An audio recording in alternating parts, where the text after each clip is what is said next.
10 દિવસ થયા પાણી જ નથી આવતું। રાતના ગમે ત્યારે જાગીને રાત ઉજાગરા કરી તોય નથી આવતું। એટલે અમારે જો હું પાણી અત્યારે કેવી રીતના વાપરું એ મને ખબર છે। પાણી સવારમાં વાસણ ઉટકા હોય ને એ પાણી બીજું ડોલમાં રાખી દઉં અને બપોરે વાસણ ઉટકવા હોય ને એટલે એ વળી એઠવાડો કાઢવામાં નાખી દઉં। એવી રીતના અમે વાસણ ઉટકી।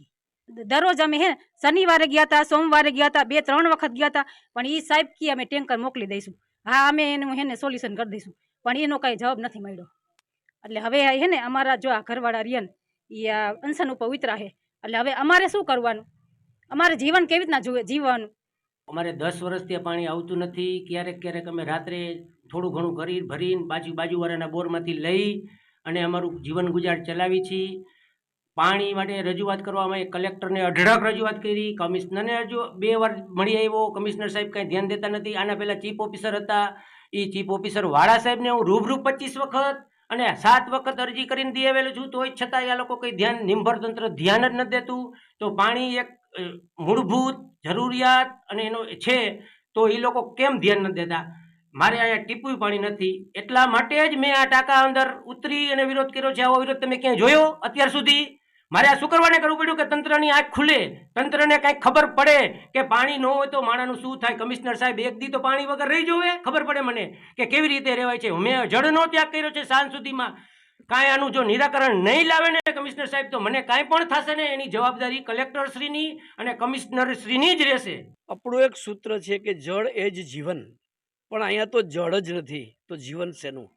એ ભાઈ છેલ્લા 13 થયા એક પણ ટીપું પાણી નહીં આવતા કંટાળીને અનશન ઉપર બેઠા છે। જળનો પણ ત્યાગ કર્યો છે કે જો નિંભર તંત્ર એની વાત સાંભળે, પરંતુ આ નિંભર તંત્ર આવા લોકોની જે સાચી વાત છે એ પણ સાંભળવા તૈયાર નથી અને તંત્ર રાજકીયોની વાહવા કરવામાં પડ્યું છે, પોતાના દેખાડા કરવામાં પડ્યું છે। સારા કામ કરે એવી અપેક્ષા અમે કમિશનર પાસે રાખી છે, સાથે સાથે જીવન જરૂરિયાતની વસ્તુઓને અગ્રતા આપે અને તાત્કાલિક ધોરણે આ પ્રશ્નનું નિરાકરણ લાવે એવી માગણી છે। અમારે 10 વર્ષથી આ પાણીનો પ્રોબ્લેમ છે અને 13 દિવસ થયા તો સાવ પાણી આવ્યું જ નથી એમ। તો હવે અમારે શું કરવાનું એમ? અમે દરરોજ નગરપાલિકાએ ધક્કા ખાઈ છીએ। ખુદ હું એક દિવસ ગઈ હતી ત્યાં કાલરિયા સાહેબને મળવા, તો એને મને સરખો કાંઈ જવાબ દીધો નથી અને અમે કીધું કે સોની સાહેબને અમને મળવા દો, તો એ લોકોએ અમને સોની સાહેબને બાનું દઈ દીધું કે સોની સાહેબ અત્યારે મિટિંગમાં છે એમ, અને હતા ઓફિસમાં જ બેઠા હતા, તો એ લોકોએ અમને સોની સાહેબને મળવા દીધા નથી। તો હવે અમારે આનું શું કરવાનું છે એમ? અમારે અત્યારે બધા શેરીના બધી આખી સોસાયટીના ટાંકા જોઈ લો તમે લોકો, કોઈના ટાંકામાં પાણી છે જ નહીં એમ। તો હવે તમારે અમારા આ પ્રશ્નનું સોલ્યુશન કરવાનું છે।